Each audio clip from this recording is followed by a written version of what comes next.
Well, hello there, my young readers, and welcome back to the channel. And if you're new, welcome. I'm so glad you could make it. We have a fun and exciting story for you in this video. Have you ever seen a flying machine built from soda cans and lawnmower parts? Well, buckle up as we explore Violet Van Winkle's incredible invention, the Hornet, straight from Steve Breen's beloved book, Violet the Pilot. So if you guys aren't ready, go ahead, go get your snacks, go get your drinks, pause the video, run to the bathroom, come on back, and we'll get started. Stay tuned.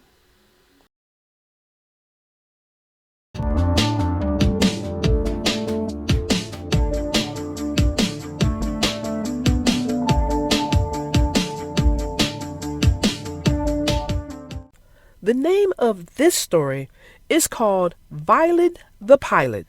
Her inventions will take her sky high by Steve Breen. Everyone in town knew that Violet Van Winkle was a little different. For starters, she and her parents lived in an odd-looking house next to the junkyard her father managed. And while other girls were playing with dolls and tea sets, Violet played with monkey wrenches and needle nose pliers. Violet was a mechanical genius. By the time she was 2, she could fix almost any broken appliance in the house. By 4, she could take apart the grandfather clock and completely reassemble it. Since she didn't have friends aside from her dog Orville, she would spend hours tinkering with things from the yard. Violet's parents were very proud of her, although they weren't too happy the time she put a lawnmower engine on her cousin's tricycle.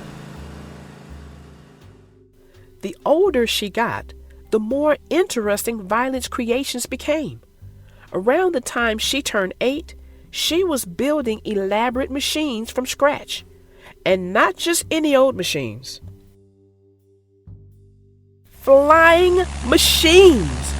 Her parents couldn't believe their eyes when they saw Violet zoom by for the first time. They were a little worried in the beginning, but they quickly saw that she was a pretty good pilot. "Careful not to hit the house," Violet's father would yell. "And put on a sweater," her mother would add. Violet used anything she could find in the junkyard to make her wonderful contraptions. There was the tub bubbler, and the bicopper, and the rocket can, the pogo plane, the slide glider, and the wingamajig, to name a few. Violet's engineering was pretty sound. The only real hazards were tall trees, piles of junk in the yard, and bugs in her teeth. Kids at school would see Violet eating lunch alone and make fun of her strange books and greasy coveralls. Claude and Clyde Mulrooney was especially obnoxious. Then one day, Violet noticed a poster in the drugstore window. "Air Show, October 20th, it read. "That's only 2 weeks away," Violet thought. "Can kids fly in the show? Is homemade aircraft allowed?" That night, Violet sat in her room thinking about the air show. She knew it would be a good feeling if one of her planes won a prize.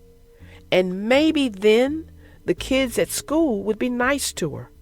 Violet pictured exactly where she would hang her blue ribbon. She and Orville spent the next few days combing the junkyard for just the right materials. When she had collected a giant pile of stuff, the building began. One day, the Mulrooney twins happened to pass by. "Look, it's that girl from school," one of them said. "What are you doing, weirdo?" "I'm building an airplane," she told them. The twins exploded in laughter, then mumbled something mean as they walked away. Orville barked at the boys, but Violet just went back to her project. "Take it easy, buddy," she said. "We're too busy to worry about them." Finally, after days of hard work, Violet had finished making her flying machine. She named the magnificent new craft the Hornet. "Wait till the people in the grandstands see me flying this," Violet said to Orville. The test flight was a success. On the day of the big air show, Violet took off. Bursting with excitement, her parents' faces had beamed with pride when they wished her luck, and she thought about that as she flew through the clear autumn sky. She calculated that the trip would take about 20 minutes. She would arrive just in time for the start of the show. Suddenly, something caught Violet's eye. In the river below, a group of people were waving frantically. Violet lowered her altitude to get a better look. A troop of Boy Scouts had run into trouble while canoeing. Violet knew she had to help, fast. It wasn't easy rescuing all the boys, but Violet piloted the Hornet with careful precision. Saving the Scoutmaster from going over the falls was particularly dangerous. Violet dropped the grateful Scouts off at the hospital. Then she checked her watch. 3:30, she said to Orville sadly. "We've missed the air show." She turned her plane toward home and sighed. It was a miserable feeling. That evening, Violet had no appetite for dinner. She went upstairs and sat on her bed. All of a sudden, she heard lots of noise outside the house.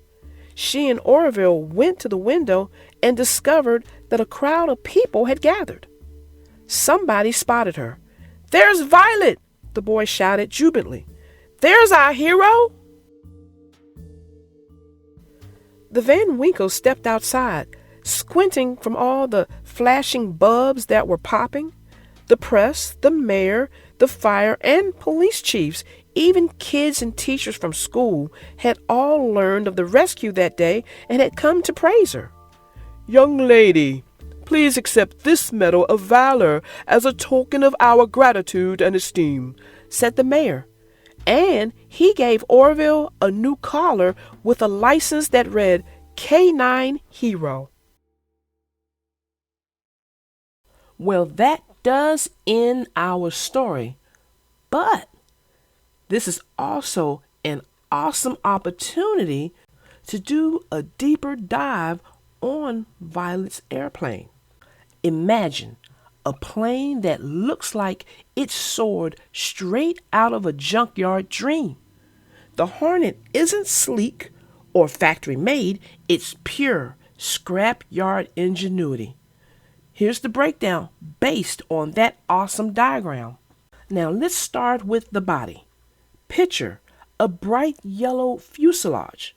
According to the diagram, was created by an old pickling barrel, roughly like a fat, friendly bumblebee, hence the name Hornet. It's got a distinct, rounded, almost soda-like vibe, radiating homemade charm. Now, the wings, it's a classic biplane design. 2 sets of wings stacked one above the other, held apart by a retractable ceiling fan powered by a motorcycle engine, which we'll get a little bit more detail a little later. They look patchwork, probably canvas stretched over wooden frames salvaged from you know who, the junkyard next to the house, owned by her dad. These wings give the Hornet its lift and the unmistakable old school flying look. Now let's talk about that engine, which is the heart of that machine.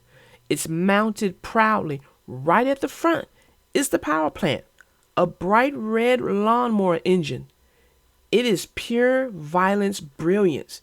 It might seem absurd. It screams resourcefulness. Taking something ordinary and making it soar, you can almost hear it puttering away. The propeller, which is strapped directly to the lawnmower engine, is a large wooden propeller. Simple, effective, and ready to chop through the air. Now, at the back, you'll find the tail assembly featuring a vertical rudder shaped like a shark fin for stirring.